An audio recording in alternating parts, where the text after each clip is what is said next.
मोहम्मद रफ़ी का ये गाना महज एक गाना भर नहीं है, बल्कि प्रमाण है इस बात का कि संगीतकार मदन मोहन साधारण आदमी के लिए पॉपुलर गाने बनाने में नौशाद से पीछे नहीं थे। आपको बताते हैं कैसे, लेकिन पहले आप ये गाने सुन लीजिए, फिर आप संगीतकार मदन मोहन और संगीतकार नौशाद के गाने बेहतर ढंग से समझ पाएंगे। तस्वीर बनाता हूँ तेरी खून जिगर, सुर्ख आंचल को दबा कर जो निचोड़ा उसने, जो वादा किया वो निभाना पड़ेगा। मेरे पास आओ नजर तो मिला, सुनो तो। नमस्कार, इस एपिसोड में हम बात करेंगे संगीतकार मदन मोहन की, संगीतकार नौशाद की और गायक मोहम्मद रफ़ी की। तो आइए करते हैं कहानी की शुरुआत और चलते हैं 50 के दशक में। रंग वफा और है लाऊं वो किधर से। बीते ज़माने में ये माना जाता था कि हिंदी सिनेमा संगीत में संगीतकार नौशाद अपने गानों में पोइट्री का इस्तेमाल इस खूबसूरती से करते हैं कि गाना हिट सुपर हिट हो जाता है। मोहब्बत की बाहों में आकर तो देखो, कलेजे से मुझको लगा कर तो देखो। ये नौशाद की खासियत थी। नौशाद ने यह हुनर अपने कैरियर की शुरुआत में ही हासिल कर लिया था। उन्होंने अपना ये हुनर दिखाया था 1947 में आई फिल्म दर्द में। AR कारदार की फिल्म दर्द में थे सुरैया, नुसरत और मुनव्वर सुल्ताना।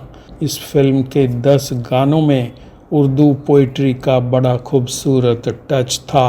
ये कौन मेरे दिल मेरी आँखों में समाया, ये किसकी निगाह। नौशाद के पास शकील बदायूनी जैसा गीतकार था जो नौशाद के काम को और आसान बना देता था। नौशाद के पास मोहम्मद रफ़ी जैसा गायक था जो उनके गानों को बुलंदियों पर ले जाते थे। तस्वीर बनाता हूँ तेरी खून जिगर से। मोहम्मद रफ़ी का ये गाना है फिल्म दीवाना का, जो आई थी 1952 में। संगीतकार नौशाद ने इस गाने को बांधा है राग पहाड़ी में। खून जिगर से। नौशाद ने करियर की शुरुआत में अपने गानों में पोइट्री का जो स्तर रखा उसे आगे भी बनाए रखा। लता मंगेशकर का ये गाना है फिल्म संघर्ष का, जो दीवाना के 16 साल बाद आई थी। HS रावल की ये फिल्म आई थी 1968 में। इस गाने में दिख रही हैं वैजयंती माला। मेरे पास आओ नजर तो मिला। मतलब ये कि संगीतकार नौशाद की धुनें ऐसी होती थीं कि उनमें गीतकार शकील बदायूनी की पोइट्री बड़े आराम से जा बैठती थी। कहा जाता है कि संगीत में साहित्य का पुट देने में संगीतकार रोशन भी माहिर थे। शुरू में बॉक्स ऑफिस पर पिछड़ने के बाद रोशन भी नौशाद की तरह थोड़े पोएटिक हुए और शायर साहिर लुधियानवी को साथ लेकर उन्होंने भी 1960 से 63 के बीच कई धमाकेदार गाने दे दिए।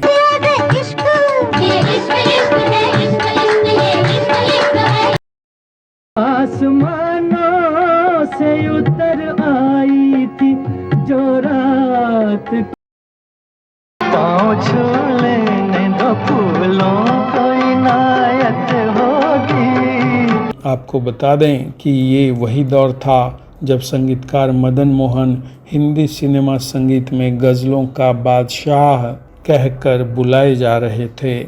मदन मोहन क्रिकेट के साथ फुटबॉल के भी दीवाने थे।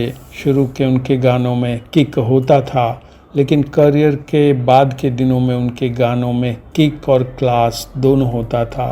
नौशाद की खासियत ये थी कि वो अपने गानों में पोइट्री के साथ पॉपुलैरिटी का भी ध्यान रखते थे।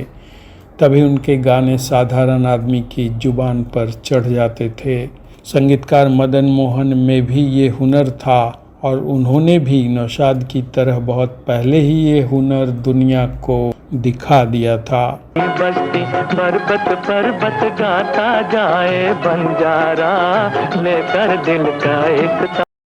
ये गाना है फिल्म रेलवे प्लेटफॉर्म का, जो आई थी 1955 में। मदन मोहन का ये गाना साधारण आदमी की जुबान पर चढ़ गया था। मदन मोहन जानते थे कि साधारण आदमी वाले इस गाने के लिए मोहम्मद रफ़ी फिट रहेंगे, इसलिए इस गाने के लिए उन्होंने मोहम्मद रफ़ी को चुना और देखते ही देखते ये गाना क्लासिक बन गया। यहाँ की दौलत यहाँ रहेगी, साथ नहीं ये जानी बस्ती बस्ती। रेलवे प्लेटफॉर्म में साधारण आदमी के लिए उन्होंने एक गाना लता मंगेशकर से भी गवाया।